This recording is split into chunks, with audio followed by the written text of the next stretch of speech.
வணக்கம் சவுக்கு மீடியா நேயர்களே. இந்த அரசியல் அரட்டையில் பல்வேறு அரசியல் மற்றும் சமூக நிகழ்வுகளை பற்றி பேச இருக்கிறோம். வாருங்கள் சார். வணக்கம். வணக்கம் மலதி. வணக்கம் லியோ. சார், நம்ம முன்னாடியே பேசுகிறோம். இந்த 2026 சட்டமன்ற தேர்தல் கொஞ்சம் வித்தியாசமான தேர்தல். இதுக்கு முன்னாடி இருந்த தேர்தல்லாம் வந்து இரு கட்சிகளிடையே இருக்கும். இப்போ வந்து மும்முனை நாமுனை போட்டி அப்படின்னு சொல்லிட்டு பேசுகிறோம். இப்போ அரசியல் கட்சிகள்லாம் வந்து கிட்டத்தட்ட ஒரு வருடத்துக்கு முன்னாடியே வந்து தேர்தல் பிரச்சாரத்தை ஆரம்பிச்சிட்டாங்க. திமுக வந்து ஓரணியில் திரள்வோம், அதே போல் அதிமுக மக்களை காப்போம், தமிழகத்தை மீட்போம். விஜய் அவர்களும் வந்து கிராமந்தோறும் 10,000 கிராமங்களில் வந்து பண்ணுறதா சொல்கிறாங்க. நாம் தமிழர் சீமான் அவர்கள் ஒரு வருஷம் முன்னாடி ஆரம்பித்து பனைமரத்தில் ஏறி பிரச்சாரம் பண்ண ஆரம்பிச்சிட்டார். அதெல்லாம் ஒரு வடிவம் தேர்தல் பிரச்சாரத்தில். போராட்டம் நினச்சேன் நான். போராட்டமாக அரசியலுக்கு தானே சார். ஸோ அதுபோது எல்லாமே ஆரம்பிச்சிட்டாங்க. எப்படி பார்க்குறீங்க? எனக்கு க்யூரியஸாக இருக்குது, இன்ட்ரெஸ்டிங்காக இருக்குது. ஏன் இன்னும் உள்ளபடியே புரியல. எனக்கு சந்தோஷம். தேர்தல் ஆரம்பிச்சோன்னா நல்லா டெய்லி நியூஸ் வரும், பரபரன்னு இருக்கும், சந்தோஷம் எனக்கு. ஆனால் எக்ஸாக்டாக என்னால் ஏன் இவ்வளோ சீக்கிரம் ஆரம்பித்தாங்கன்றதை பின் பாயிண்ட் பண்ண முடியல. என்னென்ன காரணம்னா, எல்லா கட்சிகளும் ஒன்றா ஆரம்பிக்கிறாங்கன்றது நம்மளால் புரிஞ்சிக்க முடியுது. ஒருத்தர் ஆரம்பித்தா ஐயோ அவன் ஆரம்பிச்சிட்டா நம்ம சும்மா இருக்கக்கூடாது என்று ஆரம்பிப்பார்கள். ஒரு ஜென்ரலாக நாம் புரிந்து கொள்ளக்கூடியது, சீக்கிரமாக ஆரம்பிக்கிறவங்க, சீக்கிரமாக தயாரிப்பு வேலைகளில் ஈடுபடுகிறவர்கள், அதிகமாக உழைப்பவர்கள் மக்களின் நம்பிக்கையை பெறலாம் அப்படின்ட்டு தான் நான் புரிஞ்சுக்கிறேன். அண்டு நம்ம ஏற்கனவே பல முறை பேசியிருக்கிறோம். IPAC, show time, pen, bus and chatter, இன்னும் 4-5 சின்ன கம்பெனிலாம் இருக்கான். அவங்க பேரெல்லாம் நீ விட்டுட்டீங்கன்னு சொல்லிட்டு வேறு சொல்கிறாங்க. இவ்வளவு ஸ்ட்ராட்டஜி டீமை வைத்துக்கொண்டு திராவிட முன்னேற்ற கழகம் இருக்கிறது. இதில் அதிமுகவை பொறுத்தவரை ஒரே ஸ்ட்ராட்டஜி டீம் தான், எடப்பாடி பழனிசாமி தான், வேறு எதுவும் இல்லை. மீதி எதுவும் வந்தாலும் அதெல்லாம் வேலை செஞ்சாலும் செய்யலாலும் பேருக்கு ஏதாவது ஒன்று வச்சுருப்பாங்க. அண்ட் இன்றைக்கி டிடி நெக்ஸ்ட்டில் காலையில் இன்றைக்கி பார்க்கும்போது தான் நான் எல்லாத்தையும் இதை சேர்த்து பார்க்குறேன். டிடி நெக்ஸ்ட்டில் இன்றைக்கி காலையில் layout, page 1 layout, parties set the ball rolling for 2026 என்ன அப்படின்னு சொல்லிட்டு பார்த்தா தான் கரெக்டாக 3 கட்சிகளையும் போட்டிருக்கிறார்கள். சிஎம் கிக்ஸ் ஆஃப் ஓரணியில் Tamil Nadu campaign, BJP picks may join launch of BJP rally, and Vijay focuses on villages in maiden poll campaign அப்படின்ட்டு தமிழகத்தின் 3 பெரிய அணிகளும் இந்த வாட்டி மும்முனை போட்டின்றதை நாம் ஓரளவுக்கு இறுதி செய்து விடலாம். அண்டு இதில் பெரிய மாற்றங்கள் வரும் என்று எனக்கு தோன்றவில்லை. விஜய் கூட்டணிக்கு போவதற்கான வாய்ப்புகள் மிக மிக குறைவு. சொல்ல மாதிரி டிடி நெக்ஸ்ட்டில் இந்த லேஅவுட் வச்சுருக்காங்க. ஓரணியில் தமிழகம். நேற்று ஒரு சிஎம் வீடியோ கால் எல்லாம் பேசி கொண்டிருந்தார், பார்த்துருப்பீர்கள். காஃபி போட்டுறீங்களா? தெரிஞ்சால் நானும் வந்துருப்பேன் அப்படின்னு. இவ்வளோ தான் ஆட்சி பண்ணுறதும், இவ்வளோ தான் தேர்தல் பிரச்சாரமும், இவ்வளோ தான் அரசியல்னாலே இந்த மாதிரி வீடியோ எடுக்கிறது, ஷூட் பண்ணுறது என்ற முடிவுக்கு அவர் முதல்வர் அவர்கள் வந்து விட்டார். இவங்க கேம்பெயின் எப்படி இருக்குது என்பதை நாம் இனிமேல் தான் பார்க்க வேண்டும். 2 நாட்கள் கழித்து கோவையில் தொடங்க இருக்கிறது, மேட்டுப்பாளையத்தில் தொடங்க இருக்கிறது. அண்டு எனக்கு வந்திருக்கக்கூடிய தகவலை சொல்கிறேன். அநேகமாக தமிழக பாரதிய ஜனதா கட்சி தலைவர் திரு நயினா நாகேந்திரன் அவர்கள் இந்த பிரச்சாரத்தில் பங்கெடுப்பார். அண்ட் கூட்டணி எப்படி அமைதுன்னு இன்னொன்று, பாமகவின் நிலை நமக்கு தெரியும். தேமுதிக திமுகவோடு பேசி கொண்டிருக்கிறது என்பது எல்லோருக்குமே தெரியும். ஸோ அடுத்து வரக்கூடிய கட்சிகள் பின்னால் பார்த்து கொள்ளலாம். பாமகவோட இந்த பிளவை வந்து இவங்க இப்போ இன்றைக்கி சரி பண்ணக்கூடிய நிலைமையில் இல்லை. அப்போ என் தகராறில் போய் வெளியில் இருக்கவங்க என்ன செய்ய முடியும்? ஸோ அது பண்ண முடியும். நம்ம கேம்பெயினை கமெண்ட்ஸ் பண்ணுவோம். And BJP and Anna Dravida Munnetra Kazhagam இணைந்து பல்வேறு பிரச்சார வடிவங்களை முன்னெடுக்க இருக்கிறார்கள் என்ற தகவல் மட்டும் வந்திருக்குது. என்னென்னன்றதை இப்போதே சொல்ல விரும்பவில்லை. அண்ட் எல்லா கேம்பெயின்ஸுமே ஜாயிண்ட் கேம்பெயின்ஸ், கோஆர்டினேட்டட் கேம்பெயின்ஸ்ன்றதில் இரு கட்சிகளும் தெளிவாக இருக்கிறது. இந்த பிசுறு தட்டக்கூடாது அப்படின்றதில் அவங்க தெளிவாக இருக்காங்க. எது பண்ணாலும் சேர்ந்து பண்ணணும், 2 கட்சிக்காரங்களும். பிடிச்சாலும் பிடிக்கலான்னு நீங்கள் கையை கோத்துக்கிட்டு தான் மேடையில் நின்னாகணும் என்ற நிலையில் அந்த இரு கட்சிகளும் இருக்கின்றன. அண்டு திமுக பண்ணுறதுக்கு அவங்க கவுண்டர் பண்ணி தான் ஆகணும். இல்லைப்பா எலெக்ஷனுக்கு 6 மாதம் இருக்கு, நாங்கள் பொறுமையாக ஆரம்பிச்சுக்கிறோன்னு சொன்னால் தே லூஸ் த கேம். அதே போல் திரு விஜய் அவர்களும் இதை புரிந்து கொண்டார் என்று தான் பார்க்க வேண்டும். விஜய் வந்து எப்போது இந்த கிராமங்களிலிருந்து இந்த பிரச்சாரத்தை விஜய் அவர்கள் எப்போது தொடங்குகிறார் என்பது இன்னும் தெளிவான தகவல்கள் வரவில்லை. ப்ராபபிளி இன்று மாலை இந்த தகவல் தெரியலாம். இன்று வந்து அந்த கட்சியோட செயற்குழு கூட்டம் பனையூரில் நடைபெறுகிறது என்று தகவல் வந்திருக்கிறது. இந்த கூட்டத்தில் அடுத்த பிரச்சாரத்திற்கான திட்டங்களை அறிவிப்பார் திரு விஜய் அவர்கள் என்று எதிர்பார்க்கப்படுகிறது. So it is an interesting election. And இந்த 3 அணிகளுக்கும் முதலில் வாழ்த்துக்களை தெரிவித்துக் கொள்கிறேன். The best always wins. ஓகேவா? இந்த தமிழ்நாடு போன்ற ஒரு அறிவார்ந்த மாநிலத்தில் உள்ள மக்களுடைய நம்பிக்கையை பெறுவது என்பது அத்தனை எளிது கிடையாது. ரொம்ப இன்டெலிஜென்ட்டாக ஒரு ஆட்சியை தேர்ந்தெடுக்கக்கூடிய அறிவார்ந்த வாக்காளர்கள் நம் மாநிலத்தின் வாக்காளர்கள். ஸோ அந்த வாக்காளர்களோட மதிப்பையும் நம்பிக்கையும் பெறுவதற்கு உங்கள் 3 அணிகளுக்கும் ஆல் தி பெஸ்ட் என்று சொல்லிக்கொள்ளத்தான் விரும்ப வேண்டும். ஏன்னா சைமல்டேனியஸாக எல்லாரும் ஆரம்பிக்கிறாங்க. I wish them all the best. இதோட தொடர்ச்சியாக வந்து எனக்கு தெரிஞ்சு நாம் தான் பரந்தூர் இந்த புதிய விமான நிலையம் அமைக்கப்படுவதை எதிர்த்தில்ல அது தொடர்பாக பேசியிருக்கோம். அங்கே இருக்க போய் மக்களை சந்திக்கிறோம். ஸோ என்னென்ன பின்னடைவுகள்லாம் இருக்குது அங்கே வந்து பரந்தூர் விமான நிலையம் அமைஞ்சா அப்படின்னு சொல்லிட்டு பேசணும். ஸோ அது குறித்து தினமலரில் ஒரு செய்தி வந்திருக்கு. அதில் என்ன சொன்னோன்னா, பரந்தூர் விமான நிலைய திட்டத்தில் மறு குடியமர்வுக்கு சலுகைகள் அப்படின்னு ஒரு விஷயம் சொல்லியிருக்காங்க. 5 சென்ட் நிலம் கொடுப்பாங்க, அரசு விலை. அதே போல் 1 கோடி கடன் வசதி தரோம் அப்படின்னு சொல்லிட்டு சொல்கிறாங்க. பெரும்பாலும் வந்து இந்த மாதிரி ஒரு அரசு திட்டம் பார்த்தோன்னா அதிகபட்சம் வேலை கொடுப்பாங்கன்னு சொல்லிட்டு கேள்விப்பட்டிருக்கோம். அதுக்கப்புறம் இரட்டிப்பாக பணம் கொடுப்பாங்க அப்படின்னு சொல்லிட்டு கேள்விப்பட்டிருக்கோம். ஆனால் இதெல்லாம் வந்து அந்த 5 சென்ட் நிலம், அரசு வேலை, அதுக்கப்புறம் 1 கோடி கடன் வசதிலாம் ரொம்ப ரொம்ப அதிகமாக தெரியுது சார். எந்த ஒரு அரசு திட்டத்திற்கும் கொடுக்காத சலுகைகளை இந்த திட்டத்திற்கு அரசு அள்ளி தெளிக்கிறது என்று தான் நாம் புரிந்து கொள்ள வேண்டும். ஏற்கனவே 1 சென்ட் 2 சென்ட் என 5 சென்ட் வரை வீடு வைத்திருக்கும் அனைவருக்கும் புதிதாக உருவாக்கப்படும் நகரில் வீடு கட்ட 5 சென்ட் நிலம் வழங்கப்படும். 5 முதல் 7 சென்ட் வைத்திருந்தால் 10 சென்ட். அரசின் சார்பில் 400 சதுர அடியில் வீடு கட்டி தரப்படும். தாங்களே சொந்தமாக வீடு கட்டி கொள்ள விரும்பினால் 8 லட்சம். பாதிக்கப்படும் குடும்பத்தில் ஒருவருக்கு அரசு வேலை அல்லது 20 ஆண்டுகளுக்கு மாதம் 3000 ரூபாய். அன்இமேஜினபிளாக இருக்குது. Imagine the financial constraint of the government. ஏற்கனவே தமிழக அரசு வந்து நிதிச்சுமை காரணமாக வந்து சம்பளம் எப்படிப்பா கொடுப்பாங்க வர்றேன் இதுக்கு. அப்புறம் வீட்டில் உள்ள பொருட்களை எடுத்து செல்ல போக்குவரத்து செலவாக 70,000 ரூபாய். பாதிக்கப்படும் குடும்பத்தை சேர்ந்தவர்கள் சுயதொழில் துவங்க 30% மானியத்தோடும் 1 கோடி ரூபாய். இது தவிர 3% வட்டி மானியம். 30% மானியத்தோடு 1 கோடி ரூபாய்னா 10 கோடிக்கு லோன், 10 பேருக்கு லோனை கொடுத்தாங்கன்னா 3 கோடி கலி. கரெக்டா? சரக்கு போக்குவரத்து, ட்ரோன் எனப்படும் ஆளில்லா விமானம், மோட்டார் வாகனம், பியூட்டி பார்லர் உள்ளிட்ட பல்வேறு தொழில்கள் தொடர்பாக தலா 15,000 செலவில் திறன் மேம்பாட்டு பயிற்சி. வீட்டிற்கு பத்திரப்பதிவு கட்டணம், முத்திரைத்தாள் கட்டணம் செலவை அரசே ஏற்கும். மாற்றுத்திறனாளிகள், கணவனை இழந்த பெண்கள், மிகவும் ஏழ்மையில் உள்ளவர்களுக்கு அரசு சார்பில் வணிக கடை கட்டி தரப்படும்னு இதெல்லாம் கவர்மெண்ட்டு இந்த ஸ்கீமுக்கு அரசாங்கம் அள்ளி தெளிக்கிறது. லியோ கேட்டது போல் இதற்கெல்லாம் அரசிடம் நிதி இருக்கிறதா என்று கேட்டால் நான் உறுதியாக சொல்கிறேன், இல்லை. மெட்ராஸ் யூனிவர்சிட்டிக்கு சம்பளம் கொடுக்க முடியல. இந்த மாதம் லாஸ்ட் ஒர்க்கிங் டேயில் கொடுக்கறதுக்கு சம்பளம் இல்லை, சொல்லிட்டாங்க உங்களுக்கு லாஸ்ட் ஒர்க்கிங் டேயில் சம்பளம் வராதுன்னு. அப்புறம் வேறு ஹெட்டில், அதாவது வேறு ஒரு வேலைக்காக இருந்த பணத்தை தூக்கி யூனிவர்சிட்டிக்கு சம்பளம் என்று கொடுத்துருக்கிறார்கள். அந்த அளவுக்கு பல்கலைக்கழகத்தில் பணியாற்றும் பணியாளர்களுக்கு மாதாந்திர ஊதியம் கொடுக்க முடியாத அளவுக்கு நிதி நிலைமை கடும் தட்டுப்பாட்டில் இருக்கிறது. அப்படி இருக்கும்போது இந்த சலுகையை அறிவிக்கிறதுக்கு காரணம் என்ன சொல்லுங்கள்? 2 பேருமே மூத்த பத்திரிகையாளர் தானே, சொல்லுங்கள்.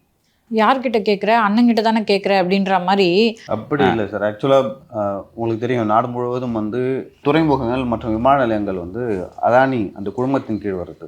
ஒருவேளை திமுக அரசு இந்த விமான நிலையம் கட்டி, அதெல்லாம் ஓகே, இந்த அறிவிப்பு அரசாணை வெளியிடுறதுக்கு காரணம் என்ன? தேர்தல் நெருக்கம் வருது, அது ஒரு காரணம். But that is not the real reason. இப்பொழுதைக்கு சொல்லி அந்த இடத்த வாங்கிட்டு அதுக்கப்புறம் கொடுக்காம இருந்தால் கூட என்ன ஆகிட போகுது? அது ஓகே. அப்போ இதை வெளியிடறதுக்கு இப்போ தேவை புரியல உங்களுக்கு? புரியுது. இல்லை, பதில் தெரில. கிட்டத்தட்ட ஸ்டாக் மார்க்கெட் வேலை இது. கவர்மெண்ட் வந்த உடனே பரந்தூரை தான் நம்ம தேர்ந்தெடுக்க போகிறோம் அப்படின்றது அரசாங்கத்தில் உள்ளவர்களுக்கு எல்லோருக்கும் தெரியும். 1 ஏக்கர் 30 லட்ச ரூபாய் இருந்ததை இன்றைக்கி 1 ஏக்கர் 4 கோடி ரூபாய் ஆக்கிட்டாங்க. அரசில் உள்ளவர்கள், அரசுக்கு நெருக்கமானவர்கள், முக்கிய அதிகாரிகள் அத்தனை பேரும் நிலத்தை வாங்கி வைத்து விட்டார்கள். இப்போ இந்த நில கையகப்படுத்தும் பணி முடிவடைந்தால் அந்த லேண்டோட விலை இன்னும் 6 கோடி ஆகும் 1 ஏக்கருக்கு. விற்று முடிச்சுட்டு நீங்கள் இருக்கீங்க, உங்கள் 2 பேர்கிட்டையும் துட்டு இருக்குதுன்னு வச்சுக்கோங்களேன், ஏறப்போது போல இருக்குது. 4 கோடியாக இருந்தாலும் பரவாயில்ல வாங்குவோன்ட்டு நீங்கள் இன்றைக்கி வாங்கிடுறீங்க. அடுத்த கவர்மெண்ட் வந்த பிறகு இந்த ப்ராஜெக்டே ட்ராப் பண்ணால் கூட விற்றவனுக்கு லாபம் தானே. இதுதான் நோக்கம் என்று நான் புரிந்து கொள்கிறேன். ஏன்னா உங்களால் இது கொடுக்க முடியாது. எப்படிப்பா கொடுப்பீங்க இவ்வளோ? ஏன்னா சார், இப்போ கிராமங்கள்லாம் வீடு கட்டுறதுக்கு 2 லட்ச ரூபாய் தான் கொடுப்பாங்க. 7 லட்சம். அதுவும் பரந்தூர் தான் வந்திருக்கே, பார்த்தல. எளிமையான கிராமம், நல்ல டைப்பிக்கல் கிராமம், மிகவும் எளிய மக்கள். அங்கெல்லாம் 7 லட்சம் ரொம்ப அதிகம். வீட்டில் தோட்டத்தில் கீரை போட்டுட்டு அங்கேயே நெல் விவசாயம் பண்ணிட்டு எளிமையாக வாழக்கூடிய மக்கள். அவங்களுக்கு எதுக்கு 7 லட்சம் வரைக்கும் எதுக்கு கொடுக்குறீங்க? இன்னொன்று, நீங்களே கட்டிக்கொள்வதாக இருந்தால் 8 லட்சம், நீங்களே வீடு கட்டிக்கொள்வதாக இருந்தால் 8 லட்சம் வச்சுக்க. இன்னொன்று நம்ம ஆல்ரெடி பார்த்துருக்கோம்ல சார், மத்திய அரசு வந்து நாங்கள் அங்கே ஏர்போர்ட் அமைக்கிறதுக்கு காசெல்லாம் தரமாட்டோம்னு சொல்லிட்டாங்க. கரெக்ட். ஆமாம், 2-3 முறை தெளிவுபடுத்திட்டாங்க, பாஸ் எங்ககிட்ட துட்டு இல்லை என்று சொல்லிவிட்டார்கள். அப்படி இருக்கும்போது பரந்தூருக்கு மட்டும் மீண்டும் மீண்டும் இந்த சலுகைகள் இதெல்லாம் கிட்டத்தட்ட வந்து இதெல்லாம் சதுரங்க வேட்டை கதை தான் இது. ஒருவேளை கவர்மெண்ட்டே ஸ்கேம் பண்ணுற மாதிரி இருக்குது சார். இது கவர்மெண்ட்டே ஸ்கேம் தான் பண்ணுது. என்ன காரணம் என்றால் இந்த திட்டங்களை நகர்த்துபவர்கள், முடிவெடுக்கும் நிலையில் இருப்பவர்கள் தான் நிலத்தை வாங்கி போட்டிருக்கிறார்கள். தமிழ்நாடு இண்டஸ்ட்ரியல் டெவலப்மெண்ட் கார்ப்பரேஷன் தான் இந்த திட்டத்தை செயல்படுத்துகிறது. ஸோ தொழில்துறை அமைச்சர், அவருக்கு நெருக்கமானவர்கள், திமுகவில் உள்ளவர்கள் வந்த உடனே சொன்னாங்க என்கிட்ட, இந்த கவர்மெண்ட் வந்த உடனே பரநூரில் வரப்போது லேண்ட் வாங்கி போடுன்னு சொல்லிட்டு வந்த உடனே இது வேக வேகமாக நிலங்களை வாங்கி போட்டிருக்கிறார்கள் என்று 21 சொன்னாங்க. இப்போ முடிய போகுது. ஸோ இப்போ காஸ்ட் அப்ரிஷியேட் ஆகும். இப்போ லேசாக எலெக்ஷன் இருக்கிறதுல இதை ட்ராப் பண்ணுறாங்கன்னு சொன்னால் இவங்க வாங்கி போட்ட லேண்டு. அதான் சார், இப்போ ரீசெண்டாக கூட வந்து அந்த பரந்தூர் மக்கள் உங்களை சந்திச்சு கண்டிப்பாக வந்து பரந்தூரில் ஏர்போர்ட் வரதுக்கான அறிகுறிகள் தெரியல சார், தேங்க்ஸ் அப்படின்லாம் சொல்லிட்டு போனாங்க. உயிரே போனாலும் நாங்கள் விட மாட்டேன்ட்டாங்க. இல்லை, அவங்களுக்கும் ஒரு கான்ஃபிடென்ட் வந்துருச்சு, பரந்தூரை நிறுத்திட்டாங்க அப்படின்னு சொல்லிட்டு. இனிமேல் நடக்காதுன்னு சொல்லிட்டாங்க, தெளிவாக சொல்லிட்டாங்க. சார் ஒரு நாள் நடக்காது சார் இதுன்ட்டாங்க. நான் 2வது 3வது முறையோ என்னமோ அங்கே நான் போய் வந்தபோது அங்கே அவங்க போராட்ட குழுவில் இருந்தவர்கள் மற்றவர்களும் சொன்னார்கள், சாத்தியமே கிடையாதுன்னு சொல்லிட்டாங்க. அப்போ இப்போ இது இந்த ஜீவோ போடுறதுக்கான அர்த்தம் என்ன புரியுதா இப்போ உங்களுக்கு? திமுகவோட தேர்தல் அறிக்கை மாதிரி. அதே தான், கரெக்டாக சொல்லிட்டீங்க, அவ்வளோதான். பட் இப்படி சொல்லு சார், விஜய் அங்கே போயிட்டு வந்தார். அந்த பகுதி மக்கள் வந்து எந்த ஒரு பெரிய அரசியல் கட்சி தலைவரும் அங்கே போகல. அவர் போனதுனால திமுகவே கொஞ்சம் பயந்தாங்க. கொஞ்ச நாள் வந்து அதை பற்றி பேசவே இல்லை. இப்போ தேர்தல் வருது, அந்த மக்களும் எதிர்ப்பு நிலையில் இருக்காங்க. இந்த டைமில் இந்த மாதிரி சலுகை கொடுத்தாலும் அவங்க ஏற்றுக்க மாட்டான்னு தெரியும். அப்படி இருந்தும் இதை ஏன் அறிவிக்கணும், ஏன் வந்து ஃபுல் ஃபோர்ஸில் இல்லை நாங்கள் செயல்படுத்தி தீர்வோம் அப்படின்னு கடைசி வரைக்கும் இருக்காங்க. ஃபோர்ஸ் மூலமாக அந்த மக்களை எதுவும் பண்ண முடியாதுன்றது தெரிஞ்சு போச்சு இவங்களுக்கு. ஸோ இது போன்ற சலுகைகளை அறிவித்தா இவ்வளோ கிடைக்குது விட்டுட்டு போயிடலாமேன்னு ஒருவேளை அந்த ஜனங்கள் எல்லாம் சேர்ந்து லேண்ட் அக்விசிஷனுக்கு ஒத்துழைத்து நிலம் கையகப்படுத்தும் வேலை மட்டும் முடிந்து விட்டாலே விமான நிலையம் அமைவதற்கான 60% பணி முடிவடைந்து விட்டதாக அர்த்தம். அந்த அடிப்படையில் நம்ம வாங்கி போட்டிருக்க நிலம் விலையேறும், விற்றுட்டு போயிட்டே இருப்போம். அடுத்த கவர்மெண்ட்டு ட்ராப் பண்ணால் என்ன, பண்ணலன்னா என்ன? நான் ஒரு ஏக்கர் 2 கோடிக்கு வாங்கியிருக்கேன், அட்லீஸ்ட் 3 கோடிக்கு விற்றா எனக்கு லாபம். இப்போது 30 லட்சம் வாங்கினவனுக்கு 1 கோடிக்கு விற்றாலே லாபம். 2 கோடிக்கு வாங்கினவன் இருப்பான்ல. எனக்கு கடைசியாக 2 ஆண்டுகளுக்கு முன்னால் பேசும்போது, சார் 30 லட்சம் இருந்த ஒரு ஏக்கரு 3 கோடி, 3 கோடிக்கு இன்றைக்கி நீங்கள் 3 கோடி வச்சுருந்தா கூட நிலம் இல்லைன்றாங்க. ஸோ 3 கோடிக்கு வாங்கின ஒருத்தன் இருப்பான்ல, அவன் 4 கோடிக்கு விற்றுட்டு போகணுன்னு பார்ப்பான்ல. இவங்க எல்லாம் சேர்ந்து தான் இதை பண்ணுறாங்க. இது கிட்டத்தட்ட ஆசை வார்த்தைகள் தூண்டுவது தான். இந்த எம்எல்எம்ல கடைசியாக போய் சேர்றாங்க, மாட்டிப்பாங்கல்ல, அதுதான். அது மாதிரி கடைசி எண்ட் யூசரை தேடிட்டு இருக்காங்க. அதுக்காக இந்த ஸ்கீம் தான் இந்த அறிவிப்பு. இவ்வளவு சலுகை எந்த ஸ்கீமுக்கும் கொடுக்க மாட்டாங்க. நீங்கள் கிட்டத்தட்ட 2-3 வருடங்களாக மேல்மா மக்கள் போராடி கொண்டிருக்கிறார்கள். இப்போது நானும் ஒரு விவசாயியின் ஆட்சியில் மேல்மா மக்கள் 2 நாட்களுக்கு முன்பு கூட அந்த கிராமமே காவல்துறையால் சுற்றி வளைக்கப்பட்டு கயிறு கட்டி ஊருக்குள் யாரையும் உள்ளே நுழைய விடாமல் கடுமையான அடக்குமுறைகளை அந்த கிராமம் சந்தித்து கொண்டு இருக்கிறது. அந்த மக்களுக்கு நீங்கள் இந்த சலுகை கொடுத்தா ஒருவேளை அவர்கள் நிலங்களை விட்டு தருவதற்கு கூட வாய்ப்புகள் இருக்கிறது. அங்கே நீங்கள் இதெல்லாம் கொடுக்கல. அங்கே ரீசனபிள் காம்பன்சேஷனில் மேபி அவர்கள் கொடுக்கலாம். அங்கே இந்த இவ்வளவு சலுகைகளை கொடுப்பதற்கான அவசியம் இவர்களுக்கு ஏற்படவில்லை. ஆனால் இந்த சலுகையெல்லாம் பரந்தூருக்கு. இது என்னென்னா மேல்மா மாதிரி விரட்ட முடியலைங்க இந்த ஜனங்களை. விஜய் வேறு அங்கே சென்று வந்து விட்டதால் கூடுதல் கவனத்தை அந்த பரந்தூர் போராட்டம் பெறும் என்பதால் இப்போது இந்த சதுரங்க வேட்டை வேலையில் அரசு இறங்கியிருக்கிறது. சார், வணிக சங்கம் சார்பாக வந்து தஞ்சாவூர் ஒரு ஆர்ப்பாட்டம் நடத்தப்பட்டது. அந்த ஆர்ப்பாட்டத்தில் என்ன சொல்லியிருக்காங்கன்னா, நகைக்கடைக்காரர்களை வந்து போலீஸார் குடி வைக்கிறாங்க. ஒரு திருடன் வந்து நகையை திருடுறான், திருட்டு போய் ஏதோ ஒரு நகைக்கடையிலையோ இல்லை வந்து சேட்டுக்கிட்டையோ அடமானம் வைப்பான். அந்த மாதிரி வந்து அழ வைக்கும்போது போலீஸார்கிட்ட வந்து அந்த திருடன் சொல்கிறானா, அந்த கடை தான் வச்சேன், அங்கே போய் பாருங்கள், அவங்கள்ட்ட போய் கேளுங்கன்னா போலீஸார் வந்து அவங்கள மிரட்டி அழுத்தி அவன் ஒன்றை தான் சொல்கிறான், நீ கொடு, இல்லை 12 பவுன் கொடு, இல்லை ஒன்றை உள்ள அடிச்சிடும் அப்படின்னு சொல்கிறாங்க. உண்மையாலுமே அப்படி நடக்குமா, இல்லை வந்து போலீஸ் வந்து சம்பாதிக்கிறதுக்காக அப்படி மிரட்டுறாங்களா? ஃபஸ்ட்டு விஷயம் இல்லையோ இருப்பா நம்பா, நீ அடகு வச்ச நகையை ஏன் உன் நகையை வாங்கினாங்க அவங்க? ஐ மீன் உன்னை அவங்களுக்கு தெரியாதனால வாங்கிக்கிட்டாங்க இல்லையா? இப்போ தெரியாதால இருந்தால் வாங்குவாங்களா நகை? விசாரிப்பாங்க. சாமானியத்தில் யாரும் பைக் வந்துச்சா? இன்னொரு விஷயத்தை இந்த நிகழ்ச்சியின் மூலமாக சொல்லிவிடுகிறேன்.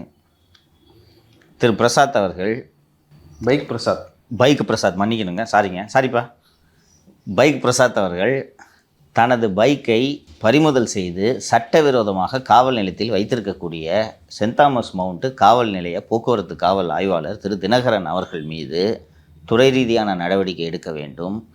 எனது பைக்கை 20 நாட்களாக பறிமுதல் செய்து வைத்திருப்பதற்கு உரிய இழப்பீடு வழங்கி அந்த இழப்பீட்டை தினகரனின் ஊதியத்திலிருந்து பிடித்தம் செய்ய வேண்டும் மற்றும் இந்த பைக்கு பறிமுதலுக்கு காரணமான அத்தனை பேர் மீதும் துறை ரீதியான நடவடிக்கை எடுக்க வேண்டும் அப்படின்ட்டு சென்னை உயர்நீதிமன்றத்தை நாட இருக்கிறார். இது தொடர்பான மனுக்களை எல்லாம் நேற்று அனுப்பிட்டியாப்பா? அனுப்பிட்டேன். வழக்கறிஞரே அணுகிவிட்டார். நேற்று நம்ம ஆஃபீஸ் கூட வழக்கறிஞர் வந்திருந்தாருன்னு நினைக்கிறேன். பேசி முடிச்சிட்டிங்களா? ரைட்டு. இது ஒரு அறிவிப்பாக வெளியிட்டேன். எதுக்கு கேட்டேன்னா, அது ஒரு பிரசாத் போய் நகை அடகு வைக்கிறாரு. ஏன் வாங்கினாங்கன்னா தெரிஞ்சவங்க வாங்கினாங்க. எல்லாருமே கான்ஷியஸாக இருப்பாங்க. டக்குன்னு போய் நீங்கள் முன்னப்பட தெரியாதவங்க கிட்ட போய் நகையை கொடுத்தா இது ஒத்துக்க மாட்டாங்க. இல்லை சார், அவங்களுக்கே தெரியும் இது திருந நகையா இல்லை. இப்போ போய் ஒரு சின்ன மோதிரத்தை வைக்கிறேன்னா அது 1 கிராம் 2 கிராம்னா கொடுத்துருவாங்க. நீ இப்படி மொத்தமாக அள்ளின்னு போனா அள்ளிட்டு போனால் இந்த திருட்டு நகையை வாங்குறதுக்குன்னு 1-2 பேர் இருப்பார்கள். அது என் கூட புழல் சிறையில் இருந்து ஒரு 80 கேஸுகளில் திருட்டு வழக்குகளில் குற்றவாளியாக இருந்த ஒருவன் என் கூட கிட்டத்தட்ட 1 மாதம் இருந்தான். எப்படி தான் ஏன் டிஸ்போஸ் பண்ணுவேன் என்று கேட்டேன் அவன்கிட்ட. ஆனால் இவங்கெல்லாம் கண்டுபிடிக்க முடியாதுண்ணா அப்படின்னா. என்ன தான்ப்பா பண்ணுவேன்னா, ஒன்றுக்கு பாதிக்கு தானே எடுப்பான். 50,000 ரூபாய் ஒரு பவுனுன்னா 20,000 ரூபா கொடுப்பான்னா, நீ ஏன்ப்பா அது கொடுக்கண்ணா திட்டு நகைண்ணா, அதாவது வாங்குறேன்னு சந்தோஷப்படணுண்ணா. சரி அவன் என்னப்பா அதை பண்ணுவான் என்று கேட்டேன். மொத்த நகையும் உருகிட்டு வாங்கண்ணா, உருகி பாரா வித்துருவார் அவர்.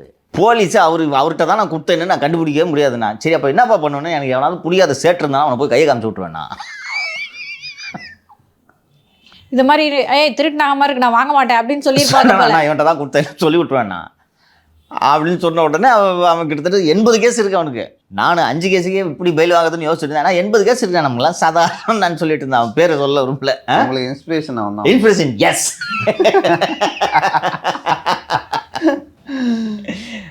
அவன் கதை ஒரு சுவையான கதை, இன்னொரு நாள் சொல்கிறேன், லேட் ஆகிடும் இன்னைக்கு. ஸோ இது போல் இது காலங்காலமாக நடந்து வருகிறது. இது புதிதல்ல. போய் உண்மையிலேயே ஒருத்தன் திருட்டு நகையை ஒரு இடத்துல பிளட்ஜ் பண்ணியிருக்கான் இல்லை விற்றுருக்கிறான் அப்படின்னா போய் அந்த நகை எடுத்துக்கொடுன்னு சொல்லி ரெக்கவரி பண்ணிட்டு எடுத்துகிட்டு வந்துடுவாங்க. அதுக்கு காசுலாம் கொடுக்க மாட்டாங்க. என்ன காரணம்னா அவங்களும் காசுலாம் வேண்டாம், நீ நகை எடுத்துன்னு ஓடு அப்படின்ட்டுருவாங்க. என்னென்னா திருட்டு சொத்தை வாங்கியது ஒரு குற்றம், அவர்கள் மீது வழக்கு போடலாம். அதை தவிர்ப்பதற்காக பண்ணிவிடுவாங்க. இந்த திராவிட மாடல் ஆட்சி வந்ததிலிருந்து கண்ட நகை கடைக்குள்ளெல்லாம் பூந்து இஷ்டத்துக்கு ரெக்கவரி பண்ணுறாங்க. இல்லைன்னா காசை கொடு. இதை தஞ்சாவூர் போலீஸ் பண்ணால் பரவாயில்ல, தமிழ்நாடு முழுக்க இருக்கக்கூடிய காவல்துறை எந்த டீம் வருதுன்னே தெரியல. இது மாதிரி ஸ்பெஷல் டீமு, நம்ம அஜித்குமார் கொன்ன டீம் மாதிரி ஸ்பெஷல் டீம். அந்த ஸ்பெஷல் டீம் எதை வேணாலும் தூக்கி கொண்டு செல்லும் அப்படின்ட்டு இவங்க எல்லாரும் ஆர்கனைஸ் ஆகி 2 நாட்களுக்கு முன்பாக தஞ்சையில் கும்பகோணம் என்று நினைவு கும்பகோணத்தில் ஒரு போராட்டத்தையே நடத்தியிருக்காங்க. நீங்கள் இதே வேலையில் இன்னொன்று, மற்ற பொருள் இது அரிசி பருப்பு கிடையாது, நகை. ஒரு நகை தூக்கின்னு போனாலே 1 லட்சம் ரூபாய் நட்டத்தை சந்திக்க வேண்டிய நெருக்கடிக்கு ஆளாகும். இதனால இவங்க அராஜகம் தாங்க முடியல. இது எல்லாமே பார்த்தீங்கன்னா நிர்வாகத்திறனற்ற ஒரு முதல்வரோட ஆட்சியில் நடக்கக்கூடிய சீர்கேடுகளின் அறிகுறி. நம்ம தொடர்ந்து போலீஸை பற்றி பேசிகிட்டு இருக்கோம், அதோட ஒரு பகுதி தான் இது. சார், இப்போ கோயில்களுக்கெல்லாம் போகும்போது வரம் தரும் விநாயகர், வரம் தரும் அம்மன் அப்படின்னு சொல்லிட்டு நிறைய வாசகங்கள் படிச்சிருக்கேன். இப்போ வரம் தரும் வருண் அப்படின்னு சொல்லிட்டு பார்த்தேன் வருது சார். என்ன விசேஷம் அதில்? ஏன் வரம் தரும், அப்படி என்ன வரம் கொடுத்தார் வருண் அவர்? அந்த இன்ஸ்டா போஸ்ட்டை நானும் பார்த்தேன் சார். அதாவது டிஎன்பிஎஸ்சிக்கு எக்ஸாம்க்கு எழுதுறதுக்கோ படிக்கிறதுக்கோ ஏதோ உதவி பண்ணியிருக்காருன்னு நினைக்கிறேன். சப் இன்ஸ்பெக்டர் அந்த அக்கா எங்கேயோ பார்த்தா மாதிரி. சொல்கிறேன் டென்ஷன் ஆகுது. நான் ஒரு 15-20 நாட்களுக்கு முன்பாக சீருடையில் இருக்கக்கூடிய அதிகாரிகள் அவர்களுடைய இன்ஸ்டா மற்றும் சமூக வலைதள பக்கங்களில் யூனிஃபார்மோடு இருக்கக்கூடிய எந்த பதிவையும் இடக்கூடாது, இது நடத்தை விதிகளை மீறிய செயல், மீறி இது போல் செய்பவர்கள் மீது ஒழுங்கு நடவடிக்கை எடுக்கப்படும் என்று ஒரு சுற்றறிக்கை அனுப்பியிருந்தால் நம்ம அந்த சுற்றறிக்கையை நம்ம பப்ளிஷ் பண்ணோம். அது இந்த வருண்குமாருக்கு சோஷியல் மீடியாவில் பேர் பரபரப்பாக வரவில்லை என்றால் கை உதற தொடங்கிவிடும். இந்த ஆல்கஹாலிக்ஸுக்கு வர மாதிரி ஒரு வித்ட்ரால் சிம்டம்ஸு. ஸோ இப்போது நேரடியாக வருண்குமார் எதையும் பதிவிடுவதில்லை. இந்த வருண்குமார் இன்னொருத்தன் இருக்கான், நாங்கள் இந்த செல்வ நாகரத்னம், இவர்கள் 2 பேருக்கும் அவரும் பார்த்திங்கன்னா கையெல்லாம் முறுகிக்கிட்டு போடுவார். பார்த்துருக்கீங்களா? அந்த சட்டை டைட்டாக இருக்கும், பார்த்தா இன்னும் ஒரு 1/2 மீட்டர் துணி கொஞ்சம் எக்ஸ்ட்ரா எடுத்து தச்சா என்ன, ஏன் இவ்வளோ டைட்டாக கிழியிற மாதிரி போட்டுனுக்குறேன்னு அது போட்டுட்டு இன்பாக்ஸுக்கு போகிறது. இதான் பொழப்பு. இது போட்டுட்டு ஜாலியாக தானே, ஒன்றும் பிரச்சனை இல்லை. இன்பாக்ஸுக்கு போகிறது, ஹலோ ஹாய் அப்படின்னு. இப்படி தான் ஒரு கேஸில் மாட்டுங்க, அது மாதிரி பல கேஸ் இருக்குது. ஸோ இப்போது டிஜிபி சுற்றறிக்கை அனுப்பிய பிறகு இவர்களால் நேரடியாக போட முடியவில்லை. இருந்தாலும் நீ என்னடா சர்க்குலர் போடுறது, நேரடியாக தான் என்ன போடக்கூடாதுன்னு சொன்னேன், பார்க்குறியா எப்படி போடுறேன்னு. ட்ரிச்சி ஹைப்புன்னு ஒரு இன்ஸ்டா பேஜ் இருக்குது. அந்த ட்ரிச்சி ஹைப்பு இன்ஸ்டா பேஜ் எடுத்திங்கன்னா பேரே ட்ரிச்சி ஹைப்பு தான் பண்ணுவாங்க. வருண்குமார், செல்வ நாகரத்னம், இவங்க 2 பேரை தவிர வேறு எதை பற்றியும் அங்கே இருக்காது. இவர் இன்றைக்கி இப்படி ஒரு பனைமரத்தை ஒற்றை கையால் தூக்கினார், இதை செய்தார் அதை செய்தார் என்று இருக்கும். அதோட நீட்சி தான் இதில் வந்திருக்கிறது. அந்த அக்காவை இங்கே பார்த்தேன்னு சொன்னீங்களா, அந்த அக்கா யார் என்றால் திருச்சியில் கஸ்டடியில் சென்றிருக்கும் போது எனக்கு இந்த ஃப்ராக்சரான கையிலேயே தாக்கினார்கள் என்று நான் நீதிமன்றத்தில் கம்ப்ளைண்ட் கொடுத்தேன்ல, அந்த ஃபோட்டோவில் இருக்க பொண்ணு தான் அடித்தது. அதுதான் ரொம்ப அடிச்சு. அந்த 10 பேர் இருக்காங்க, இதில் இந்த பொண்ணு தான் ரொம்ப அடிச்சு. இதுதான் எக்ஸாக்ட்லி அந்த பொண்ணு தான். அந்த ஃபோட்டோவில் இருக்குல்ல, எக்ஸாக்டாக அந்த பொண்ணு தான். மற்றவங்க அடிக்கிறாங்க, கையை பிடிச்சி முறுக்குறது இந்த பொண்ணு. ஃப்ராக்சர் ஆகிருக்கு இந்த இடத்துல, கையை பிடிச்சி இப்படி முறுக்குறதுனால இந்த பொண்ணு தான். இதெல்லாம் வருண்குமார் டீமு. ஸோ வருண்குமாரோட வரம் இந்த சொன்னீங்களே, அது என்னப்பா அது?